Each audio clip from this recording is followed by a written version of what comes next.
The Lord be with you. And with your spirit. A reading from the Holy Gospel according to Matthew. Glory to you, O Lord. When Jesus entered Capernaum, a centurion approached him and appealed to him, saying, "Lord, my servant is lying at home paralyzed, suffering dreadfully." He said to him, "I will come and cure him." The centurion said in reply, "Lord, I am not worthy to have you enter under my roof. Only say the word, and my servant will be healed. For I too am a man subject to authority, with soldiers subject to me. And I say to one, 'Go,' and he goes, and to another, 'Come here,' and he comes, and to my slave, 'Do this,' and he does it." When Jesus heard this, he was amazed and said to those following him, "Amen, I say to you, in no one in Israel have I found such faith. I say to you, many will come from the east and the west, and recline with Abraham, Isaac, and Jacob at the banquet in the kingdom of heaven." Brothers and sisters, the Gospel of the Lord. Praise to you, Lord Jesus Christ. Please be seated. Magandang umaga po sa inyong lahat.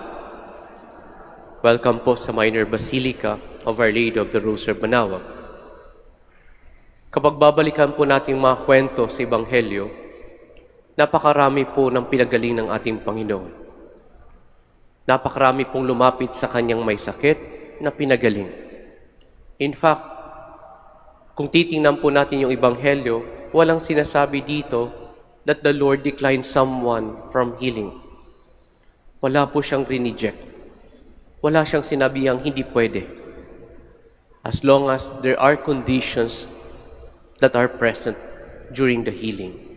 Una, the deep faith of the person. Yung buong-buo yung tiwala niya na kayang gawin ng Diyos yun sa kanya. Nangyayari yung mga healing miracles because the Lord keeps on acknowledging it because of your faith. You're healed because of your faith. At napakarami pong kwento sa ating Ebanghelyo kung ating babalikan na ganun po ang sitwasyon. Dito sa Ebanghelyong ating narinig is about the centurion. What is interesting, the story of the centurion is because most of the time when Jesus healed someone, the person is present physically. Pero dito, hindi. Just the faith of the centurion that his servant will be healed, that would be enough. Kaya nga siguro mga kapatid, napakagandang titingnan yung context ng healing in the context, in the sense of faith. Yun yung hinihingi ng Diyos sa lahat ng kanyang pinaggagaling. Pero paano kaya po kung there's something even greater that the Lord is asking from us? At ano po yun? Not being healed. Sabi ko nga po, the Lord does not reject anyone. But what if the Lord has other plans for us? And that plan is for us not being healed. Alam niyo po, the story of faith of someone being healed is strong, definitely. But someone who is not healed and yet continues to believe, that is a stronger story of faith. Madali pong maniwala kapag tayo pinagaling ng Diyos.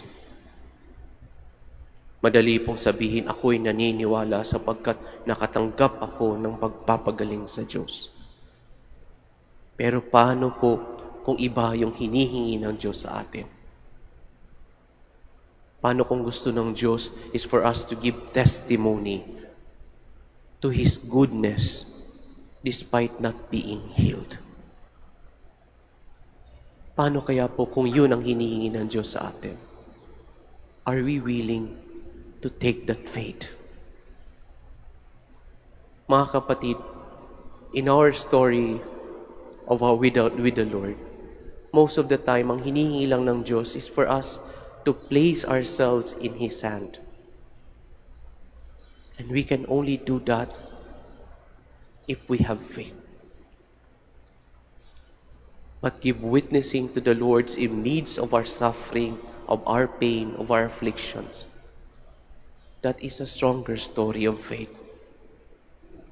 And if we are willing to give witness to the goodness of the Lord, despite of our own afflictions, and we're still giving Him praise, I think that is a blessing. I believe that is a blessing in itself. Kaya nga siguro mga kapatid, today we are being encouraged to look back into our story of faith. Alam niyo po dito sa Manawag, for the 2 years na nandito po ako, ang dami ko pong narinig na mga miracle stories. People coming here telling and saying thank you to God because of the miracles that they have received, particularly the stories of healing. But most likely po, I know also na hindi lahat ng story, that there are also stories also here in Manawag of not being healed. But they keep on going here. Nandito pa rin, paulit-ulit na bumabalik. Kahit yung pinagdarasil nilang healing ay hindi pa dumarating. And that is the case that I will say po, that is the stronger faith. That is a stronger witnessing of faith. That we keep on believing, that we keep on being patient with God, that we keep on giving with testimony to the goodness of the Lord, despite the fact that we have not received yet what we are asking. If we can do that, then thanks be to God. Thanks be to God. Thanks be to God, because you are giving a deeper witnessing of faith. Amen. Please stand.